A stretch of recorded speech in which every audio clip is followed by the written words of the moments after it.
Hello friends, welcome back to my channel Sangam impact. Friends, आज के इस वीडियो में बिहार पुलिस के लिए रुक्मिनी पब्लिकेशन के वॉल्यूम 3 के प्रैक्टिस सेट नंबर 1 को कवर करने वाले हैं, जिसका पहला प्रश्न है पंचायती राज प्रणाली किस सूची में है। तो वह है राज्य सूची में, यानी पंचायती राज प्रणाली राज्य सूची का विषय है। अगला प्रश्न है कि निम्नलिखित में से कौन सा एक व्यय, एक खर्च जो है वो भारत की संचित निधि पर भारित नहीं है। तो वो व्यय है भारत के महान्यायवादी का वेतन और भत्ता। अगला प्रश्न है कि संविधान संशोधन जिसके द्वारा वस्तु एवं सेवा कर लागू किया गया है वो कौन सा है। तो वो है 101वां संविधान संशोधन जो 2017 में हुआ था। अगला प्रश्न है कि सर्वोच्च न्यायालय 5 तरह के रिट जारी करता है, जिसमें से एक क्या है। तो उसमें से एक है अधिकार परीक्षा लेख। अगला प्रश्न है कि भारत संविधान का अनुच्छेद 149 किससे संबंधित है। तो वह है भारत के नियंत्रक महालेखा परीक्षक के कर्तव्य और शक्तियां से। अगला प्रश्न है कि डेबिट कार्ड और क्रेडिट कार्ड में क्या अंतर है। तो डेबिट कार्ड और क्रेडिट कार्ड में कहता है कि डेबिट कार्ड से सीधे बैंक खाते से पैसे निकाले जा सकते हैं, जबकि क्रेडिट कार्ड से एक निश्चित सीमा तक ऋण लिया जा सकता है। अगला प्रश्न है कि भारत की जनगणना 2011 के अनुसार निम्नलिखित में से किस राज्य की साक्षरता दर सबसे कम है। तो वह है त्रिपुरा। त्रिपुरा की साक्षरता दर 2011 जनगणना के अनुसार सबसे कम है। अगला प्रश्न है कि किस अर्थशास्त्री ने भारत में सबसे पहले वैज्ञानिक दृष्टि से राष्ट्रीय आय की गणना की है।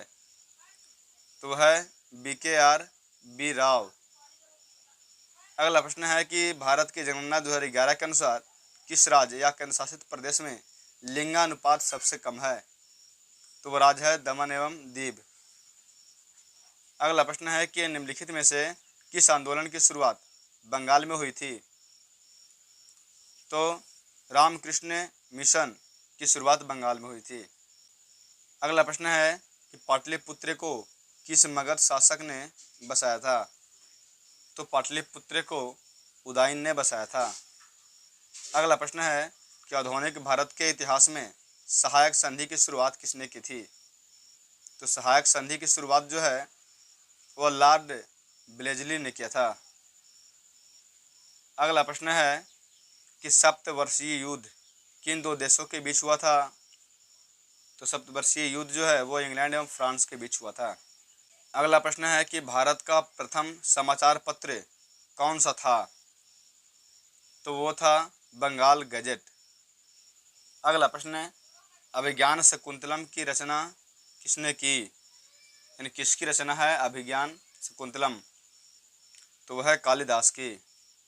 अगला प्रश्न है एक समान चुंबकीय क्षेत्र में एक आवेशित कण के मार्ग की वक्रता त्रिज्या की निम्न में कौन सीधा अनुपातिक होता है। तो एक समान चुंबकीय क्षेत्र में एक आवेशित कण के मार्ग की वक्रता त्रिज्या का कौन सा मान सीधा अनुपातिक होता है। तो वह होता है आवेशित कण के संवेग से। अगला प्रश्न है कोई स्वतंत्र रूप से गिरती हुई वस्तु अपनी चाल के प्रथम एवं द्वितीय तृतीय और कौन सा श्रेणी nवें सेकंड में दूरियों को किस प्रकार की श्रेणी बनाते हुए तय करेगा। तो इस प्रकार जो है वह समांतर श्रेणी बनाती हुई दूरियों को तय करेगा।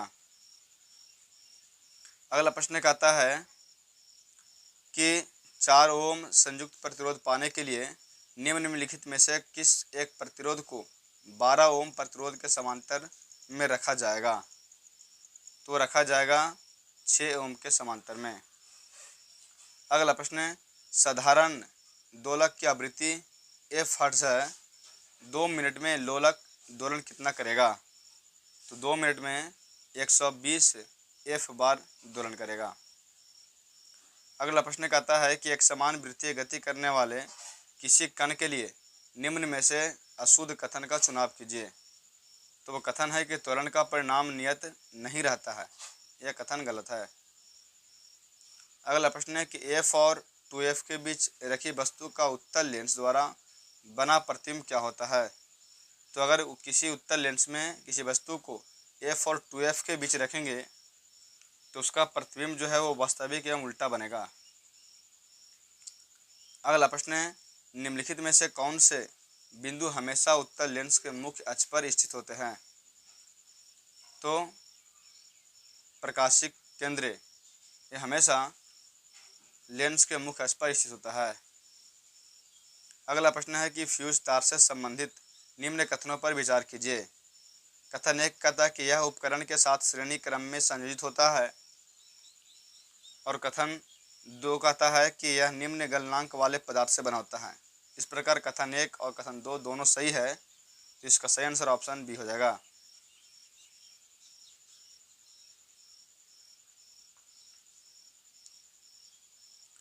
अगला प्रश्न है कि ऊर्ध्वपातन का गुण किसमें पाया जाता है? ऊर्ध्वपातन का गुण अमोनियम क्लोराइड में पाया जाता है। अगला प्रश्न है, निम्न में से कौन सैंधव सभ्यता का स्थल नहीं है? तो है लंघनाज, ये सैंधव सभ्यता का स्थल नहीं है। अगला प्रश्न है कि निम्नलिखित में से कौन सी जोड़ी सही है? तो वो है चेम्सफोर्ड, जो रॉलेट एक्ट के समय में वायसराय था। अगला प्रश्न है कि 15 अगस्त 1947 को भारत के पहले प्रधानमंत्री जवाहरलाल नेहरू ने दिल्ली में लाल किले के किसके ऊपर भारतीय राष्ट्रीय ध्वज फहराया था? तो लाल किले के यह लाहौरी गेट के ऊपर राष्ट्रीय ध्वज फहराया था।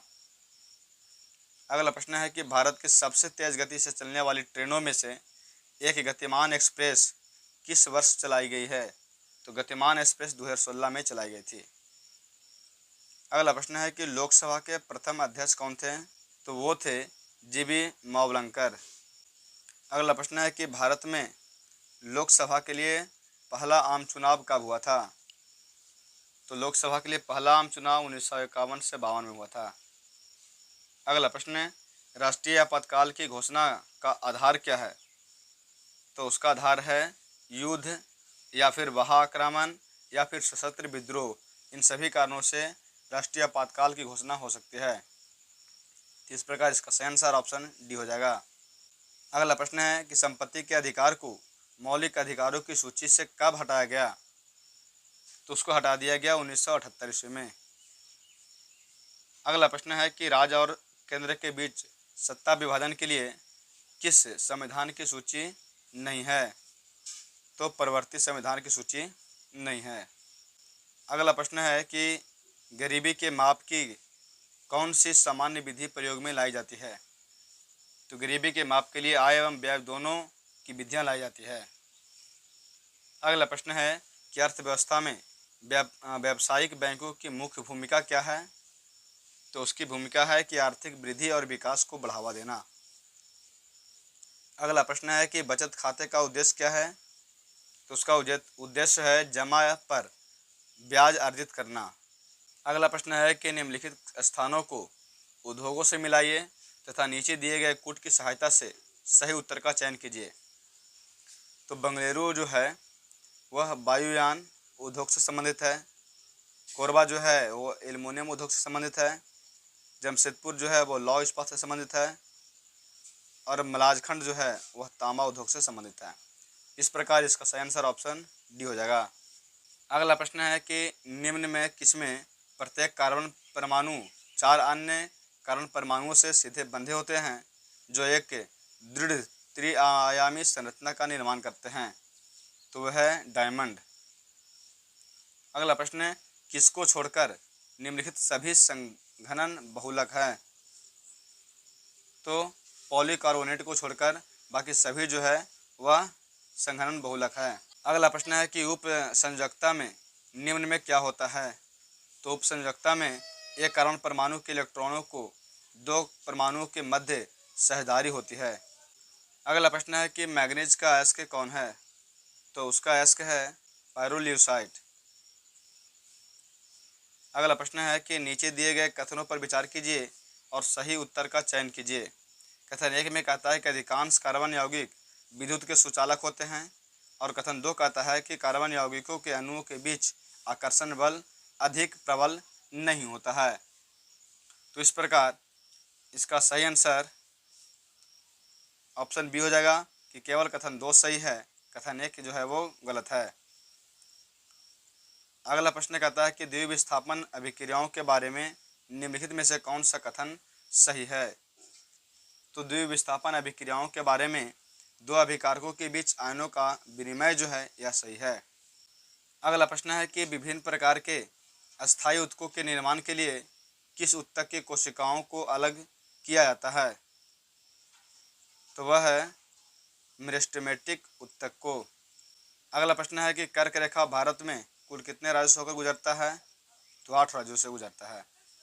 अगला प्रश्न है चिपको आंदोलन किस राज्य से संबंधित है। तो वह है उत्तराखंड से। अगला प्रश्न है भारत का राष्ट्रीय जलीय जीव कौन है। तो वह है डॉल्फिन।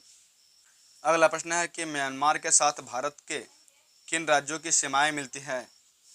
तो म्यांमार के साथ अरुणाचल प्रदेश की, नागालैंड की, मणिपुर और मिजोरम की सीमाएं मिलती है। अगला प्रश्न है कि ऑपरेशन फ्लड किस क्षेत्र से जुड़ा है। तो ऑपरेशन फ्लड जो है वो पशुपालन से जुड़ा है। अगला प्रश्न है कैमूर पठार किस लिए प्रसिद्ध है। तो वह चूना पत्थर के लिए। अगला प्रश्न है कि सही सुमेलित नहीं है, निम्न में से कौन जो है वो सही सुमेलित नहीं है। तो वह है कि अंतर्राष्ट्रीय शिक्षा दिवस जो है वह 29 दिसंबर को नहीं मनाया जाता है, यह गलत सुमेलित है। इसके अलावा 24 दिसंबर को राष्ट्रीय उपभोक्ता अधिकार दिवस मनाया जाता है, 23 दिसंबर को किसान दिवस मनाया जाता है, 18 दिसंबर को अंतर्राष्ट्रीय प्रवास दिवस मनाया जाता है। अगला प्रश्न है कि भूटान में किस धर्म के अनुयायियों की संख्या सबसे अधिक है। तो वह है बौद्ध धर्म है। अगला प्रश्न है हाल ही में भारत सरकार के किस मंत्रालय ने प्रेरणा प्रोग्राम की शुरुआत की है। तो शिक्षा मंत्रालय ने। अगला प्रश्न है कि national council of applied economic research के अनुसार 2024-25 में भारतीय अर्थव्यवस्था की अनुमानित विकास दर क्या है। तो वो है 7%।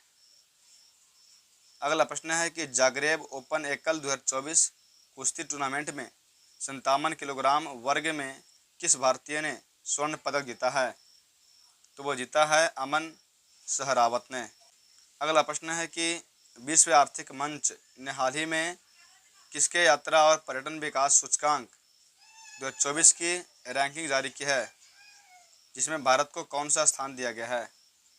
जिसमें भारत को 36वां स्थान दिया गया है।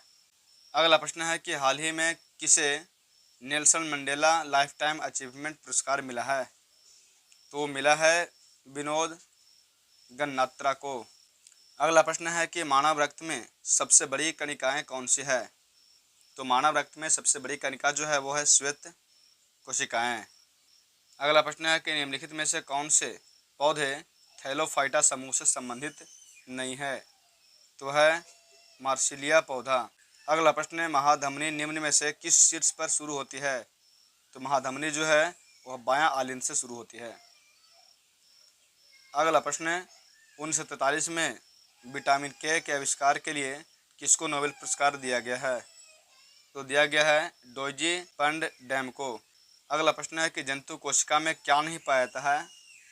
तो सेल्यूलोज जंतु कोशिका में नहीं पाया जाता है। अगला प्रश्न है मेलानिन किससे स्रावित होता है। तो मेलानिन का स्रवन जो है वह त्वचा के क्रोमेटोफोर से स्रवन होता है। अगला प्रश्न है कि कौन सा रोग संक्रमित मच्छर के काटने से नहीं होता है। तो वह रोग है इबोला हेमरेजिक बुखार। अगला प्रश्न है विनिमय की क्रियाविधि किसके परिणाम स्वरूप होती है। तो वह होती है अनुवांशिक पदार्थों का आदान प्रदान। अगला प्रश्न है कि मनुष्य में ऑस्टियोमलेशिया नामक रोग का कारण क्या है। तो कारण है विटामिन डी की कमी। फ्रेंड्स आज के सेशन में इतना ही। अगर आपको ये वीडियो पसंद है तो वीडियो को लाइक करें और अगर चैनल पर पहली बार आए तो मेरे चैनल को सब्सक्राइब जरूर करें। धन्यवाद।